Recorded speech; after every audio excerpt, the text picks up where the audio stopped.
أهلا وسهلا بكل التلميذات والتلاميذ وأولياء الأمور. إذن في إطار دروس مادة النشاط العلمي للمستوى الخامس ابتدائي غنشوفو درس من كتاب الواضح في النشاط العلمي للمستوى الخامس ابتدائي اللي هو لي كومبوزون دو سول اللي هو مكونات التربة.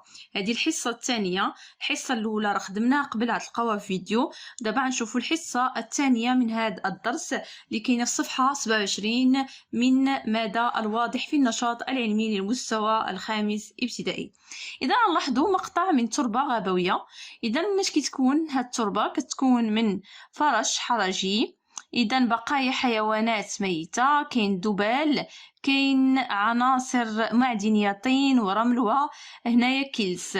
إذا مناش كتكون التربة؟ إذا التربة كتكون من جوج أشياء: مواد معدنية اللي هي الطين والرمل والحصى، وكاين مواد عضوية اللي هي مثلا بقايا النباتات والحيوانات. مثلا الحيوانات يعني كتموت وهذا كتبقى البقايا ديالها في التربة وكتسمى مواد عضوية، وكذلك بقايا النباتات كتسمى مواد عضوية. بالنسبة للمواد المعدنية هي الطين والرمل والحصى. إذا تؤكد ملاحظة الوثيقة 4 ما توصلت إليه في نشاط جوج أين أبين ذلك. إذا تتكون التربة من مواد معدنية اللي هي الطين، الرمل، الحصى، ومواد عضوية اللي هي بقايا النباتات والحيوانات. إذا نمشيو تجربة أخرى اللي هي بالفرنسية activité 3. إذا هنا جو ديسبوز de quoi de 3 échantillons. إذا جو ديسبوز de 3 échantillons. إذا من هاد إذا 3 échantillons هي عينات. إذا جو ديكوفر لا perméabilité de sol de l'eau. غنكتشفوا نفاذية إذا التربة للماء.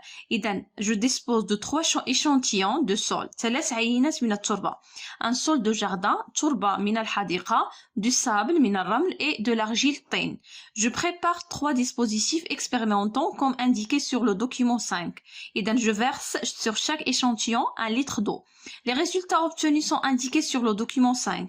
إذا شنو غنعمل؟ غناخد عينة. هذه عندي تربة ديال الجردة، تربة ديال الحديقة، عندي تربة ديال الأرجين ديال الطين، وعندي التربة ديال الرمل.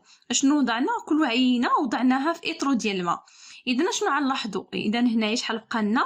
إذا هنايا كما كتشوفوا عندنا 0.7. إذا وهنايا 0.1 اللي تشربات، وهنا 0 اللي شرباتها التربة. إذا شنو غنعمل باش نلقى حجم الماء اللي نفد داخل هاد العينة ديال التربة؟ إذا نمشيو دابا بالنسبة للسول دو جاردان. شنو غنعمل 1 ناقص، يعني 1 إطرو كانت عندنا، إذا وبقى لينا إذا 0.7 لتر. إذا شحال مشى لنا بالنسبة للصابل؟ إذا هذه سول دو جاردان. بالنسبة لسول دو جاردان شحال مشى لنا؟ غناخد إذا بالنسبة هنايا غناخد 1 ناقص 0.7. شحال غيبقى لي هنايا؟ غتبقى لي 0.3. إذا 0.3 بالنسبة لسول دو جاردان. نمشي لأرجيل الطين. الطين غنعمل 1 وغنقص منه 0.1. إذا شحال غتولي؟ 0. يعني اللي اخترق الماء اللي اخترق هذيك العينة التربة. إذا بقى هنايا 0.9. إذا شنو عملنا؟ 1 ناقص 0.1. إذا هنايا كما كتشوفوا بقات لينا 0.1. إذا شحال شربات ديال الماء التربة؟ شربات يعني اللي هو الطين هي 0.9. نمشيو للرمل. الرمل بقات لينا 0.9. إذا الرمل شحال شربات ديال الماء؟ إذا هنايا نزلوا 1 لتر، وهنايا بقى لينا 0.9. إذا شنو شرب يعني شحال ديال الماء نفد في التربة؟ إذا اخترق التربة شحال؟ غنعملوا 1 ناقص 0.9 اللي هي 0.1. إذا اللي بقات اللي اخترقات هذيك العينة ديال الرمل. إذا هنايا جو كلاس لي 3 types de sol de moins perméable au plus perméable de l'eau. إذا نرتب هاد 3 عينات و3 أنواع ديال التربة من الأقل نفوذا للماء للأكثر نفوذا للماء. إذا شكون هي اللي أقل؟ إذا اللي أقل اللي عندها أقل هنايا أرجيل، هي 0. عندها 9. إذا أرجيل. إذا نكتبوا أرجيل أصغر مناش. إذا أصغر من sol de quoi du jardin. sol du jardin أصغر من ايش؟ أصغر من الرمل. غنشرح لكم. اذا هنايا شنو شحال بقى لنا هنايا؟ مثلا ناخذ الاصغر ارجيل بقى لينا غير 0.1. اذا هنا بالنسبه ل 0.1، اذا صغر من 0.3، صغر من 0.9. اذا بالنسبه هنايا بالنسبه للصابل، اذا اللي باش نفهموا انه اللي كيشرب الماء بزاف هي الرمله، لان اذا بالنسبه الرمله يعني هنايا بالنسبه للسول دو جاردان، اذا هي اكثر، يعني هنا رتبنا لاقل نفوذا للماء هي لارجين، متبوعه بالسول دو جاردان، متبوعه بالرمل، على حسب هذا الشيء اللي عندنا هنايا في الجدول. إذن je déduis les caractéristiques qui conférant une meilleure qualité sur l'agriculture. J'explique pourquoi. قالك شنو هي مميزات التربة اللي أحسن جودة بالنسبة للزراعة، وهنا غنشرحو. هنايا بالنسبة للسول، إذن هي التربة اللي ما كتخليش لو سول اوكي qui se laisse traverser quoi traverser quoi الماء. إذن qui se laisse traverser par une partie d'eau, par une partie quoi d'eau, par une partie d'eau, et qui conserve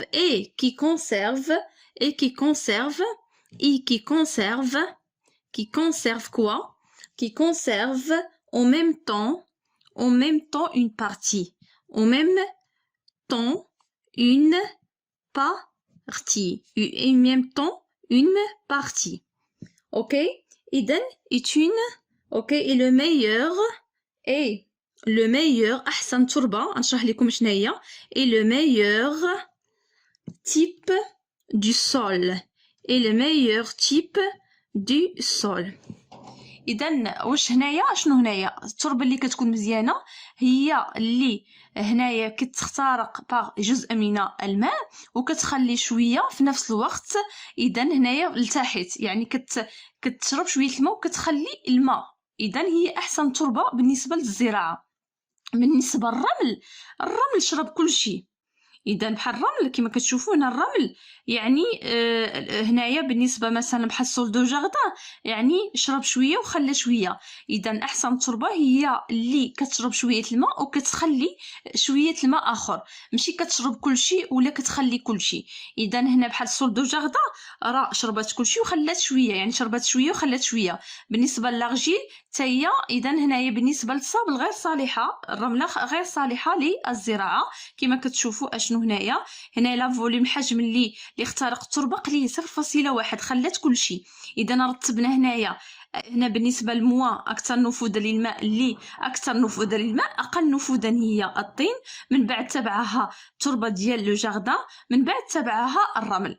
اذا ممكن نعتبروا لارجيل هي احسن تربه باش نزرعوا فيها، وهنا عدا سول دو جاردان ومن بعد الصابل غير صالحه للزراعه. اذا دابا غنمشيو نعملوا الاستنتاج. اذا تتكون التربه من عناصر كيف هي معدنيه. إذا بالنسبة للعناصر المعدنية كالطين والرمل، وأخرى ما هي عضوية. بالنسبة للأخرى عضوية الذوبان ناتجة عن تحلل بقايا ماذا؟ الحيوانات والنباتات.